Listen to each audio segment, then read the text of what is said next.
Hold on. Let me take a sip.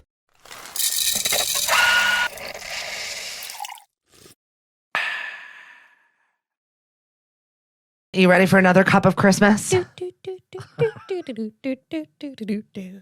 right, I can get down with that.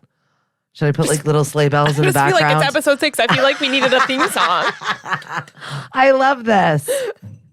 Welcome to another episode where our holiday episode is a seasonal blend. 12 cups of Christmas. Mm-hmm. Well, this is cup 6. So I figured we'd jump into, it is 6 because I had to write down 5 when I was doing track. it. We got it. I've got a notebook here, and sometimes it makes sense, and sometimes I'm like, a lot of times I don't. What fucking person wrote that last night, last week, or the other day? It's like when you open the notes app on your phone and there's just random lists of things, and I'm like, I don't know if this is a current grocery list or a grocery list from 2 years ago. Or what was I thinking? What was this note to myself? I'll put things in my calendar, and I'm like, what was I supposed to do there? Do you ever draft text messages in your notes? Yes. And then forget to send them? Yes. And then suddenly you look back on it a year later and you're like, that was an interesting thing to say. I thought was fine. I love it. Anyway. We are talking about traditions. So maybe you traditionally do that.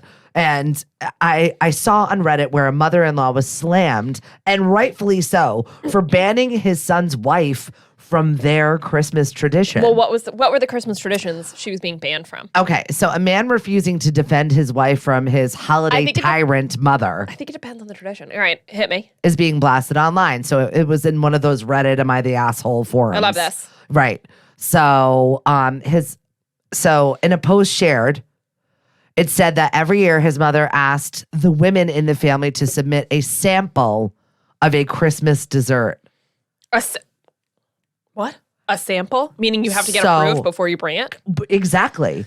So, is yours going to be the chosen one? His mother then decides which of these recipes would make it onto the food menu for Christmas Day. But every year, his wife's efforts had been rejected. Maybe she just was not a good enough baker. Right? So why is that? His wife decided not to go to the Christmas celebration because her dessert wasn't picked. This sounds all kinds of fucked up, but that's what I feel like we're going to delve into is family dysfunction really shines when the families get together. Yes. So let me get this straight.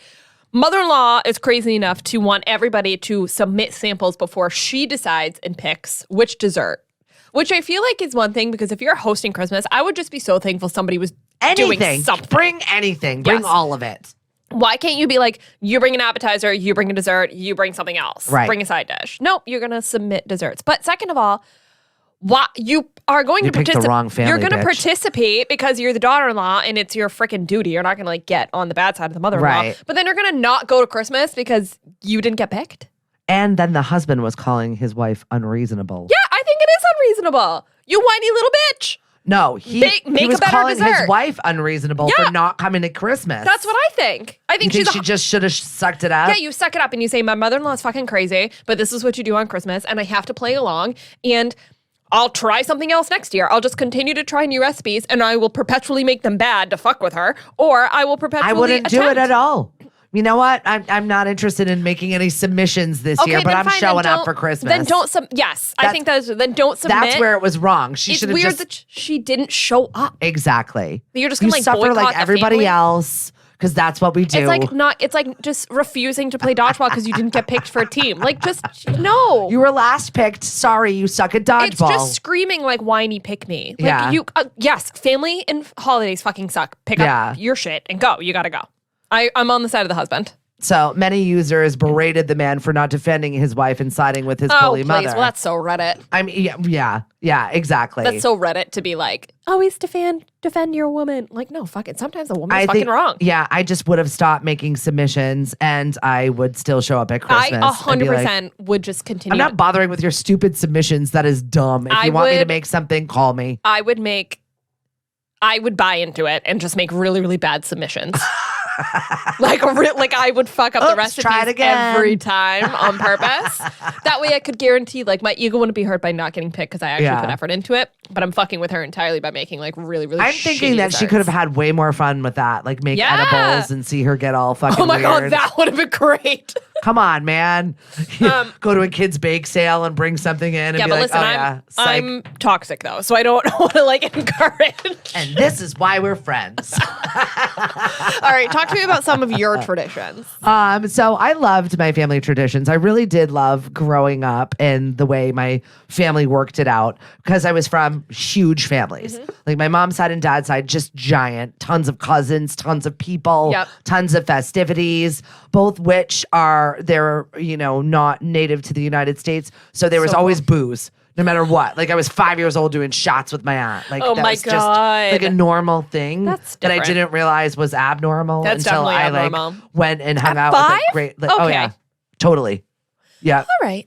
It was just a regular thing. I feel like you make a lot more sense now, but not necessarily quarters or anything like that. That was later. That's when my aunts would babysit. That was not a Christmas that was tradition. At 12. Correct. Got it. So Christmas Eve I would spend with my Portuguese side of the family because Fun. Christmas Eve was like the big thing. Yeah. That's when we got presents there. So it was like 2 full days of presents for me. Actually 3 because my birthday's the day after Christmas. Oh, that's right. So it was like three days of present giving. It was like a mini Hanukkah. Love it it. was great.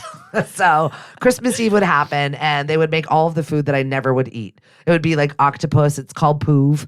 And it was like literally a steaming bowl of purple, whatever. I'm like, I'll be having rolls. Yeah. Yeah. So I wasn't there for the food. Got it. You're here. You were there for the presents. You were I was there for the unwrapping. presents. I was there to run around the house with my cousins. And Did you also run around outside and slide on the dew of the grass and hit your cousins with wiffle ball bats and pool noodles that were frozen? Because that was an Egan tradition. Absolutely. I feel like that's just a kid tradition where they're like, I was also raised in a generation before yours. So it was just like, get the fuck out of the house, all of you kids, while the grown-ups sit around and drink. We got that. Like, yeah, so and it was get like, lost. But all I wore was like my good Christmas shoes, but I'm going to run around. So instead of running around barefoot in New England winter, and there's literal like frozen dew on the grass, which was great for like running and sliding. I love this so much. Until my parents were like, okay, you're going to get frostbite. And then depending on where everybody had imbibed just enough, then the crazy stuff would start happening. And in Portuguese tradition, it's called fliege. And so fliege. Fliege? Yes. So am I saying that right? Fliege. Fliege. Yes. Okay. Very good. What is Where you grab anything that makes noise and make it an instrument. And then go to your neighbor's house and start singing Christmas carols, do all kinds of whatever. Is this a required action? It is like a drunken parade of absolute like debauchery that makes me laugh. And so like with the Portuguese community where we were at, it was like they all lived in the same circle area around the church.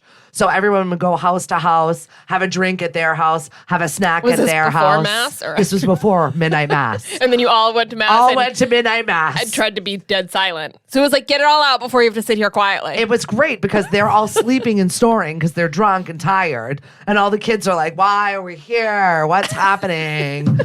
Is Santa coming now? When are we going home? Is there another snack after this? What's going on? But I totally loved it, and I was so here for it. So going house to house, getting more presents, having a different snack, seeing different cousins, singing stupid songs. So I loved it. And then Christmas Day was at my Nana's house. So I had 18 first cousins. So it's just like wrapping paper threw up in a giant living room. And it was like everybody needed a corner where their stuff belonged. Otherwise, you were losing it. It was being taken. The pile. There were forks of stabbing. Like there was just tons and tons of food and kids and animals. Really hectic and chaotic. violent, actually. Absolute pure chaos. It just sounds violent. I like don't know how else to describe it. Yeah, chaos. Oh, okay. And I loved it. Okay. It was just busy. Do you do that now with your kids? The chaos of it all? No, we're just like so quiet. Oh. It's like compared to all of that. And I'm just like, hey. Do you miss the chaos or are you like glad you've moved on from it? I'm glad I've moved on from it, but I do like miss it a little bit. Because I've got the 5 kids, and usually I'll only have like 2 or 3, or one will check in, and it's a small little visit, and it's just not the same of having them all bound down the stairs and see all of their stuff. Yeah. So that was just like, it just made my heart happy, and then it was busy. So I was just having this conversation with my dad. I'm convinced that he drugged me Christmas night. I'm convinced.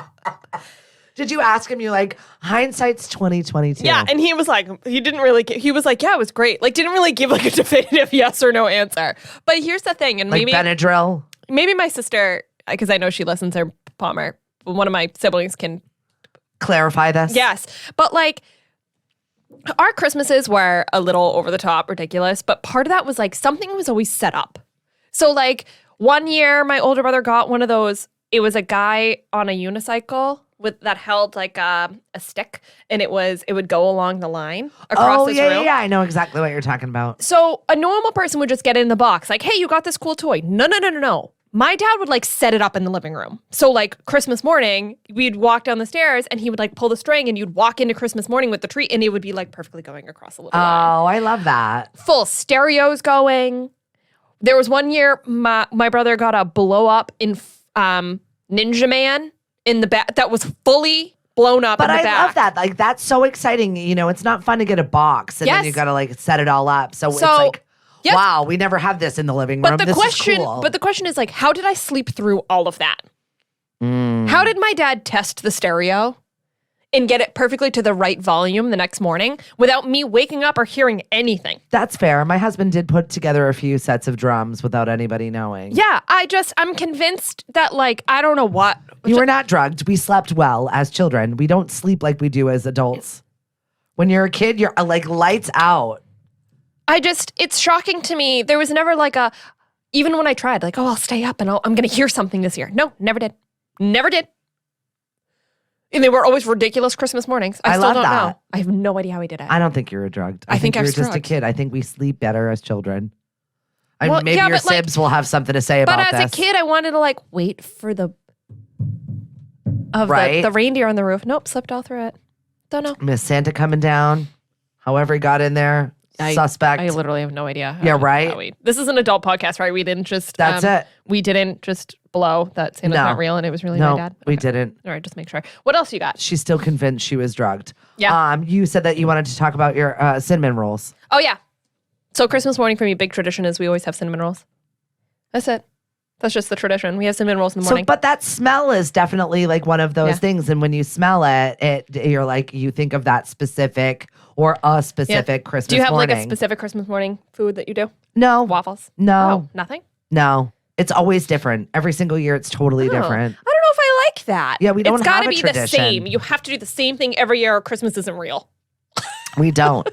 I actually had my siblings are so much older than I am. Yeah. So I think we still do, have a very hard time with like transitioning the holiday as people's families expand and people get married and now I'm a little bit more used to it as an adult. I get it. But I like full family breakdown when my sister decided to like do her own Christmas change it with up. her own kid. You're like whatever. Santa's got to come to his own house and my siblings are like not having it. See, in our house, it's like the tradition where the kids go down and they get to tear apart their stockings before we start opening gifts. Like, go ahead, have at the stockings. So breakfast usually consists of all the candy that was in their stockings. Do you do and stockings my kids scratching like, scratch tickets? Do you do stockings like with presents? Like, okay, you can see everything. Here's your stocking. Don't open anything yet. Just open this. No, we do this. We let them do the stockings where I know, but do they see the pile of stuff? Oh yeah. Oh yeah. Yeah. So Santa always brought our stockings up to our bedroom doors. Again, how did I sleep through all this? No idea. You were not drugged. And then we would all You were not drugged. We would all wake each other up. So like I would wake up my older brother. That's my favorite part. And then my brother and I would wake up my sister and we would all open stockings, just us. It's my favorite part when I hear the kids stirring and they all wake each other up with excitement. Like that makes me happy. Yep. That I loved that. And then we would go in and wake my parents up. Yeah. And then my parents would make us wait for what even my like two hours. Teenagers still do it. They're like, get up, we got this. And I was like, that's when I know I have to put slippers on and get ready for coffee because now I have to be awake, even though I was probably up all night long doing some shit with presents. Yep.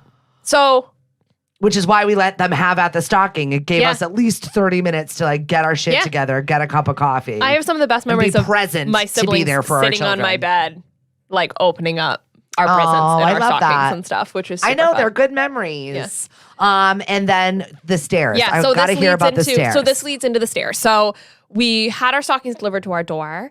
Then we would all open them as siblings and we'd wake my parents up. And then they would take forever and a fucking day to like start their morning. The coffee maker had to start going, right? And it wasn't a Keurig. It took 20 fucking minutes. They would have to shower. They would have to change. And we'd all be sitting there and be like, you've got to be kidding me. Evil. And we know it's awaiting us downstairs and we couldn't do anything about it. And then came the stairs. So the way that my house works is we have the stairway in the hallway, and then you would go around the corner into the living room where everything was. And so we would sit on the stairs. But the key to this is everybody would have their own stair, and we sat in a specific order. Why? And you could not change the order. And this has been going on since I was born. So you look like little prisoners on the stairs if you actually looked at it? Especially if you look at it. Like with your face through the stairs? Yes, completely. Like I actually see this. Yep. So no matter what I did, it's by birth order and by family entering order. So first it's my sister on the bottom. Yeah. Because she's the oldest, so she goes first. Yeah. Then it's my brother, and then it's me. So when I was little, I'd be like, this is backwards. I'm the youngest. Right. I should go first. Get first. I'm the spoiled one. I get everything as the youngest. I should be the first one. Like, Christmas is literally all about me. I love it. Obviously, so I should go first. I just visualize you guys sitting on the stairs like little prisoners. Memories of like Christmas trying prison. to like body slam through my brother to get to the bottom of the stairs. And my sister, who again, if I was 4, that would have made my sister 18, 19 years old, being like, absolutely not, fighting me with my brother. And then we added family members, but they had to go behind us. So like my sister gets married. Where does Brian go? Behind me. Oh, I love it. Then they have a kid. Where does he go? Behind Brian. That's it. Yeah. So poor Jameson It's a pecking order in this family. Yep. Get with it.